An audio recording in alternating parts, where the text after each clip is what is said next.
Bueno, y en esta nueva edición de Agencia Paco Urondo TV, nos sentábamos y logramos convocar a dos dirigentes del área gremial que trabajan el tema de educación y formación en sus respectivos gremios. Son dos gremios estratégicos, uno es el caso de UOCRA, de la construcción, y otro es el caso de los mecánicos, del ESMATA, donde, bueno, vinieron a visitarnos Gustavo Gándara y Juan Serabona, y ellos en este programa nos contaron un poco, bueno, estas otras actividades a las cuales uno normalmente no asocia sindicalismo y que tiene que ver con cómo se califica nuestra clase obrera. Espero que disfruten del programa tanto como lo hemos disfrutado nosotros.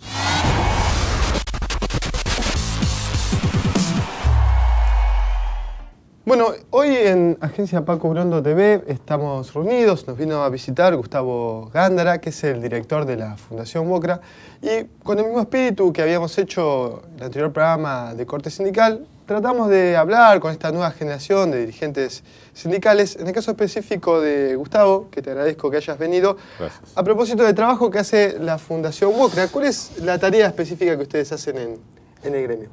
Bueno, mira, hace muchos años, cumplimos 20 años, de paso está decirlo, y en realidad nacimos a partir de una decisión de constituir una red social y poder hacerse cargo de las diferentes demandas de los trabajadores y de sus familias a lo largo de la vida, y entonces la Fundación específicamente dentro de esta red social de la organización sindical se dedica a las políticas de formación y empleo, que es lo que llevamos adelante. Bien, en términos de formación, ¿no? Es decir, que también justo en un momento donde se está discutiendo mucho el sistema educativo en Argentina. Digo, ¿cuáles son las principales problemáticas que encuentran en el sector que ustedes trabajan? Bueno, hay un dato muy importante. Nosotros hacemos una encuesta universal a todos los asistentes a nuestras acciones de formación y a todos los actores que se acercan a nuestra industria o que quieren ingresar a nuestra industria. Y esos datos dicen que 7 de cada 10 trabajadores nuevos que se insertan en nuestra industria, esos 7 no tienen ni calificación laboral ni terminaría sus estudios, con lo cual, en definitiva, lo que los espera muy seguramente es un trabajo de baja calificación, mal remunerado, precario, digamos, sin piso de protección social. Entonces, a través de los procesos de formación, de intermediación laboral, de orientación, bueno, toda la estructura que la Fundación ha venido desarrollando en el marco de los convenios paritarios del sector de la construcción, la idea es elevar ese nivel de calificación, que los trabajadores puedan generar una carrera educativa, insertarse nuevamente al sistema y a partir de ahí, bueno, mejorar su desarrollo profesional, su desarrollo de vida, su inclusión y en definitiva elevar la calidad de la industria, que en definitiva es lo que buscamos. Y en 20 años, digo, ¿cuáles son los resultados más destacados que ustedes? Bueno, hay muchos números para decir, un poco aburrido, pero tenemos más de 400.000 trabajadores que hemos formado de manera gratuita en todo el país. Tenemos 51 servicios educativos presentes, más de 35 escuelas propias, unidades móviles de formación. También trabajamos los temas de investigación, trabajamos la cuestión académica a través de la creación de un observatorio que hemos hecho con la Universidad de Buenos Aires, tenemos una editorial, tenemos también un canal de televisión a partir del marco que nos dio la nueva ley de medios y la televisión digital, y bueno, todo esto se engarza en una estructura y una planificación que tiene que ver con fundamentalmente generar la inclusión del trabajador y en definitiva elevar el nivel de calificación para que este modelo productivo que hoy está vigente tenga permanencia en el tiempo, sea defendido por los propios trabajadores y a partir de la capacidad que los propios trabajadores ponen, ¿no?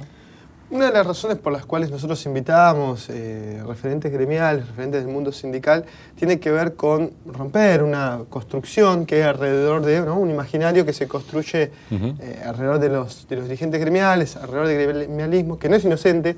Digo, bueno, nos parecía piola entonces justo un sector particularmente de UOCRA y vinculado al sistema educativo. Digo, ¿vos ves esto? ¿Ves que hay una estigmatización del sector gremial? ¿Cómo se combate? ¿Cómo lo trabajan? Bueno, ¿les interesa? Digo, es un debate. Mira, nosotros siempre como organización sindical sentimos dos grandes barreras en todas las acciones que hacemos, digamos. La primer barrera es la barrera contra lo que luchamos, digamos, ¿no? En definitiva, contra una mala distribución del ingreso, contra empresarios inescrupulosos, con regulaciones que no se cumplen, digamos. Hay toda una batería de acciones que entonces la organización sindical se da como política a seguir. Y la otra gran barrera es el perjuicio, ¿no? Es el que somos feos, sucios y malos. Y bueno, y en definitiva, quizás por la imagen de un determinado dirigente se estigmatiza al resto y no se observa, porque en definitiva lo que la sociedad en términos generales compra es una opinión publicada, que es muy difícil para las organizaciones de manera individual y económicamente plantear una lucha en términos de comunicación. Y bueno, entonces hoy la posibilidad de tener un canal, de poder luchar junto a una ley de medios que democratiza el acceso a la comunicación, es bueno, empezar a mostrar un montón de actividades, de acciones y de políticas que llevamos adelante y que no necesariamente es lo que los demás muestran de nosotros. Pero eso es una lucha permanente que por lo menos yo entré a trabajar en la organización sindical teniendo 18 años, es como que lo primero que aprendí. Claro. Y después de trabajar casi 30 años en la organización sindical, uno está acostumbrado a siempre, en principio, a dar explicaciones. Claro. De que uno no viene a llevarse nada, sino que viene a poner, a laburar, a tratar de generar respuestas para los laburantes. Y bueno, y en definitiva, a tratar de evangelizar al resto, mostrando con acciones, porque en definitiva, a veces comunicamos muy mal, pero sí lo que sabemos hacer son cosas, acciones que impliquen soluciones para la gente. Y bueno, entonces creo que la gente ahí lo ve. Claro. En definitiva, la respuesta la tiene y bueno, con eso a nosotros nos alcanza. Seguramente no es suficiente, ¿no? Porque una tapa de un diario te destruye 10 años de laburo, pero bueno, en definitiva nosotros no somos dueños de medios y entonces lo que peleamos es con las armas que tenemos. Claro. No, pero te preguntaba a propósito de alguna vez discutiendo, charlando con algún dirigente de gremio de comercio, decía, bueno, no es tan importante la estigmatización que construyan los medios masivos sobre nosotros, porque a lo que a nosotros nos importa es qué visión tienen los afiliados de nuestro gremio sobre nosotros. Digo, ¿qué te parece esa reflexión? Sí, yo coincido, pero ampliaría la visión. Digamos, a nosotros no solamente nos interesa hoy la visión de nuestro trabajador afiliado, digamos, porque nosotros como organización sindical moderna, tratando de generar una nueva visión del movimiento obrero en su conjunto, lo que pensamos es que tenemos que hacernos cargos no solamente del trabajador que está en la empresa, en el puesto de trabajo, en el frente de obra, sino que nos tenemos que hacer cargo de aquel que quiere empezar a trabajar o quiere vincularse con el mundo del trabajo, de aquel que sale del mundo del trabajo porque se retira, porque cambia su forma de vida por diferentes cuestiones, y aparte no solamente el sujeto trabajador, sino su familia. Entonces, para nosotros nos interesa la opinión de todos, porque nos hemos convertido en una organización social que trata de satisfacer múltiples demandas. Entonces, no es solamente hoy pensarnos en vista de defender los derechos profesionales, que es la ecuación típica de cualquier organización sindical, pero a nosotros me parece que eso hoy ya es una visión acotada del movimiento sindical. Nosotros como organización social pensamos que queremos opinar, pensar y construir política pública, gestionarla, dar satisfacción a demandas tan múltiples que van desde una cuestión de la salud hasta la educación, y eso implica estructurarse de una manera distinta. Entonces me parece que por lo menos para mí, digamos, no puedo hablar en la generalidad del movimiento sindical, pero para mí es importante hoy tratar de darnos a conocer lo que hacemos y cambiar la opinión que el público tiene en términos generales del movimiento sindical.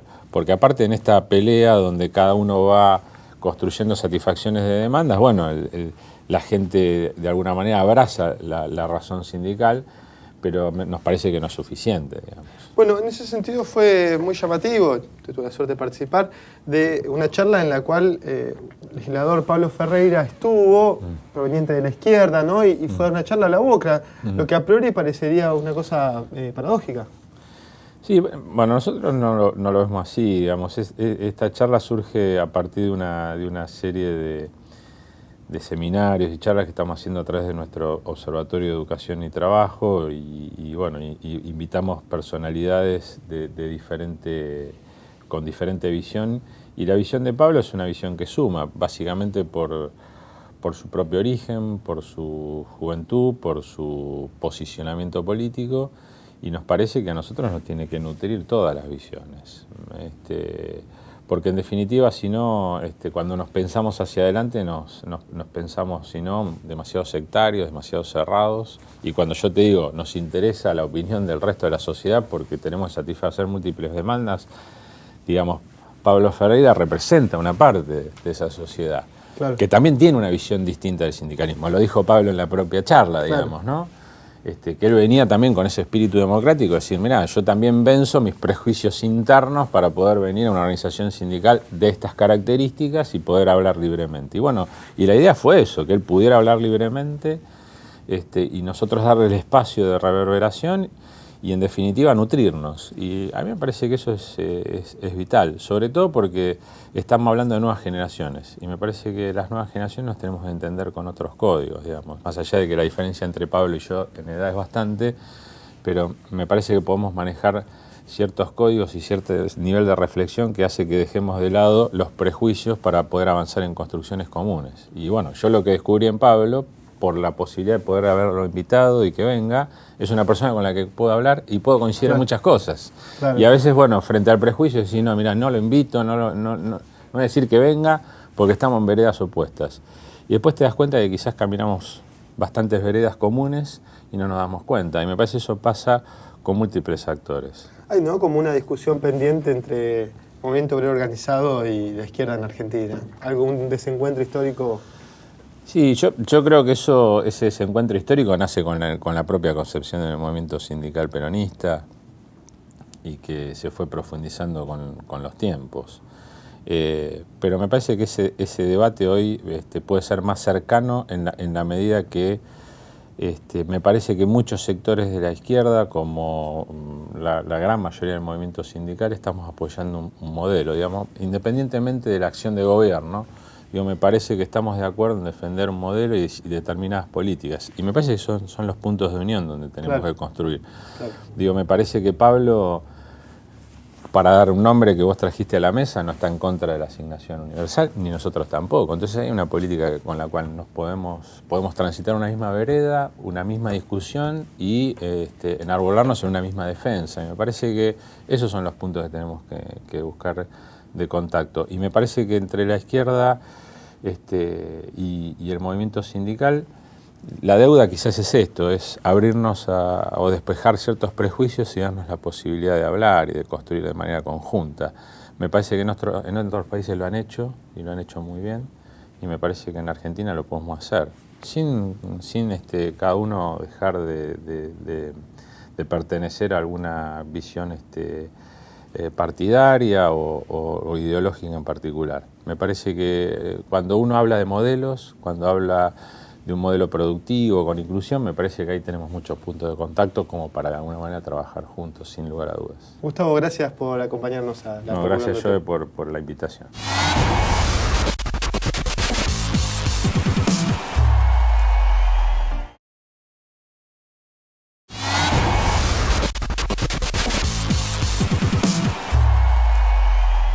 En este segundo bloque que habíamos pensado sobre las cuestiones de formación, de educación en el plano sindical, continuando aquel que habíamos hecho con Gustavo Gándara, que vino a visitarnos en representación de WOCRA, de la construcción, nos viene a visitar Juan Serabona, que es director de formación profesional del ESMATA, que es el gremio metalmecánico de Argentina.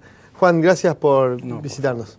Bárbaro. Bueno, un poco en la misma línea que habíamos hecho la entrevista del primer bloque, nosotros primero queríamos saber esto, ¿no? Son gremios, también en WOCRA, pero pasa parecido en el ESMATA, gremios muy grandes, con mucho peso en sectores importantes de la economía argentina, y a veces lo que se sabe, lo que la gente se entera en televisión, tiene que ver más con los conflictos gremiales más específicos de fábrica que, de la vida interna de los gremios. Entonces, En esa línea, y como lo planteamos también en el primer bloque, queríamos hablar un poco el tema de formación, digamos, cómo están trabajando ese aspecto en el SMATA. Está bien. Para que ponernos en contexto y que nos puedan entender cuál es nuestro objetivo, nos remontamos en el tiempo. El sindicato tiene una larga trayectoria en el área de capacitación, pero en capacitación sindical, que comenzó en los años 70. Y en el año 89 inauguramos el primer centro de formación profesional dedicado exclusivamente al área mecánica, el mantenimiento y reparación de automóviles. Había otros centros, había uno o dos centros que tenían alguna área pequeña o escuelas técnicas, pero un centro exclusivamente para el área automotriz no existía. Entonces, a través de un convenio con el viejo CONET, se inaugura el Centro de Formación Profesional número 8 de Capital Federal, que justamente este año cumplió los 25 años. Una vez que inauguramos el centro, bueno, ¿y por qué lo inauguramos? Porque en esa época empezaron a surgir las nuevas tecnologías en el automóvil. En la Argentina llegó de golpe. Nosotros veníamos del Ford Falcon, Renault 12, Fiat 1500, donde la tecnología prácticamente no existía dentro del auto, era muy simple, y de repente en el país empieza a llegar tecnología de inyección de nafta, tecnología electrónica, donde los mecánicos no estaban preparados. Claro. Entonces, ¿cuál fue el objetivo? ¿Eso a fines de los 80 decís que empieza a pasar? No, fue a fines de los 80, sí, llega a los 90, al principio de los 90. Entonces, el objetivo del sindicato, ¿cuál fue? Los mecánicos o se capacitaban o perdían, no tenían ninguna forma. No había otra manera. Entonces, el sindicato confió en que se podía empezar a capacitar a los trabajadores en el área de mecánica. ¿Eso se hace en acuerdo con las empresas? ¿Vienen técnicos? Nosotros vamos haciendo, por ejemplo, el sindicato, en el área de mantenimiento y reparación, nosotros trabajamos fuertemente y a codo con la federación, que es FATRA, que es la Federación de Talleristas de la República Argentina, donde con ellos conveniamos y hacemos diferentes convenios, donde vemos cuáles son la problemática de los talleres mecánicos. Entonces, de ahí surgen los diferentes cursos de capacitación para que el mecánico esté siempre acorde con las nuevas tecnologías. En la década del 90 después hubo unos problemas bastante graves, que fue el cierre de las escuelas técnicas, claro, el traspaso de la educación a las provincias. ¿Ustedes eso lo sintieron? Lo sintieron fuertemente porque en la capital federal nosotros dependíamos de Nación, podíamos dar cursos por todo el país y de repente podíamos dar cursos nada más que en la capital federal.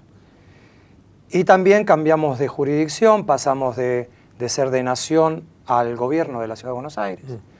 Todo eso influyó que eso y la recesión que hubo en ese momento, el sindicato llegó a tener 23.000 afiliados de 75.000. O sea, se redujo un tercio. Un tercio. El sindicato estuvo mal. Pero ahí tenés que ver la parte importante. Normalmente cuando hay una crisis lo primero que se deja son aquellas cosas que por ahí no te dan mucho rédito, ni o sea, la obra social se mantiene, claro, se mantiene otra cosa. El sindicato optó por mantenerle el centro de capacitación. Durante toda la crisis el sindicato siguió apostando al centro, siguió capacitando y a los trabajadores, se los incitó a que vengan al centro a capacitarse, porque también estaba la posibilidad, en épocas de crisis, si te capacitas cuando la crisis pasa, tenés una buena oportunidad. Y salís como en... Si te dejas llevar por la crisis cuando vienen las épocas buenas, estás fuera del contexto. Entonces, el sindicato siguió apostando a eso. Cuando empezamos, a partir del 2003, que empezamos con el gobierno de Kirchner a cambiar la economía, a volver otra vez la fuente de trabajo, empezaron unos proyectos dentro del Ministerio de Trabajo, que es el área de fortalecimiento institucional que tiene el Ministerio, donde varios sindicatos, creo que hay casi todos los sindicatos, o la mayoría de los sindicatos tienen convenio. Nosotros fuimos con la Fundación uno de los primeros que empezamos a trabajar con el Ministerio. Empezamos a trabajar y a crear centros en diferentes lugares del país. Nosotros en este momento contamos con 37 centros. ¿En todas las provincias tienen? En casi todas. En casi todas. Y más densidad en las provincias automotrices. Exactamente. O que la necesidad del mantenimiento y reparación sea bastante fuerte. Ajá. Hay en algunos lugares que llegamos que son chicos, pero es interesante porque si no, no habría otra manera de capacitarse. Y calculamos que para fin de año llegaremos a los 42 centros. ¿Y los que estudian ahí salen con un título? Sí, se les da en Capital o en Provincia de Buenos Aires. Nosotros tenemos tres centros que son propios, conveniados con el sindicato y con la jurisdicción. Capital Federal, que tenemos uno, y en Provincia de Buenos Aires, que tenemos uno en Mar del Plata, tenemos uno que también es novedoso, dentro de la empresa Mercedes-Benz, que es el primer convenio que se hace con una terminal, la Provincia de Buenos Aires y el sindicato, Ajá, donde hay un polo, es tripartito, donde hay un polo educativo, que es una escuela técnica privada, que es de Mercedes-Benz, una escuela pública primaria, secundaria, y ahora un centro de formación. Y Juan, tiempos tiranos, ¿no? En televisión. No, por supuesto. Pero como todo este proceso de formación, digamos, los tiempos económicos del país, Sí. los procesos políticos que pueden ser contradictorios, ¿afectan, inciden sobre el proceso educativo o han logrado consolidarse en el tiempo? Nosotros tratamos de que no afecte, al contrario. Ahora tuvimos una crisis en este año que fue fuerte por todo lo que la gente conoce, por lo que Hay pasó. como un momento de estancamiento. Fue un momento de estancamiento, pero el sindicato apuesta también. Tenemos un nuevo edificio, creamos un aula de hidráulica, neumática y PLC, que es automatización, más allá apostando a el mantenimiento y reparación de las máquinas que funcionan en las terminales. Claro. Apuntamos a otras cosas, a informática, pero en el área de diseño. ¿Qué es lo que se viene, no? ¿Qué es lo que se viene? Diseño. Entonces, siempre tratamos de apostar un poquitito más allá. En equipamiento, digamos, de automotriz, el centro tiene todo el equipamiento automotriz de última generación, aportado por fondos del Ministerio de Trabajo, que en convenio con el sindicato aporta una parte y el Ministerio de Trabajo aporta la otra. Mencionaste Capital y Provincia de Buenos Aires. ¿Y en Santa Fe y Córdoba tienen también una respuesta En Córdoba positiva? tenemos, en Santa Fe tenemos, en Rosario... Por parte, digo, del Estado provincial, ¿tienen respuesta? No, no. Es más difícil. Es más difícil. Hay lugares donde vos podés conveniar fácilmente. Vas con una propuesta interesante y se puede hacer. Ahora abrimos un centro en Salta, conveniado con la Intendencia de Salta. Ayer venimos de un acto muy, muy bonito que la gente desconoce. Se hizo en la Universidad del Salvador porque el sindicato tiene un convenio con la Fundación Pescar, que es del Papa Francisco, donde el sindicato se encargó de arreglar una escuela en Misiones. A la escuela de Salta se les entregó a través de Toyota una Hilux 0 kilómetro para que puedan trabajar con eso. Ayer, entre el sindicato y la empresa Toyota, se le entregó otra Hilux a un polo educativo que vamos a tener un centro ahí en José Cepaz, que es una zona bastante pobre. Trabajar sobre sectores humildes, digamos, esa línea. Entonces, lo que queremos hacer es que la gente humilde también llegue a la tecnología y llegue a la capacitación que pueda llegar otra persona que no está en esa zona. Juan, te agradecemos muchísimo la visita a Agencia Paco Urondo TV. Gracias a ustedes por ayudarnos a que se divulgue todo lo que hacemos.